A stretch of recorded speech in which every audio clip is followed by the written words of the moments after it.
एउटा 3 ढलानको थियो। अनि अस्ति 2072 को भूकम्पले विच्छेद बनायो, बुझिरहेको छु। त्यसो भएर चाहिँ अब यो नराखौँ।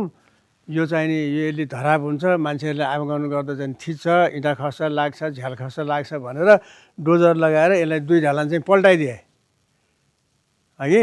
त्यसपछि अनि अरू चाहिँ त्योभन्दा पछिको संरचना यहाँ 7 करोडको योजना आयो।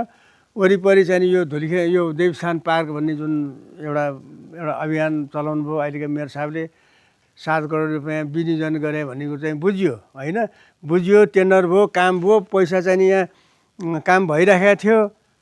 त्यो 7 करोडको काम चाहिँ पर्याप्त यहाँ देखिएन, भएन, अधुरै छ अहिलेसम्म। ल किन अधुरो भयो त्यो उहाँहरूलाई नै थाहा होला। काम नभएको भन्न पनि मिल्दैन, भयो भने पनि उहाँ काम यहाँ अधुरो रहेको, काम सुरु भएको मितिले 3 वर्ष अगाडि नै बुझाउनु पर्ने सम्बन्धित निकायमा अहिलेसम्म छैन, अधुरै छ काम चाहिँ।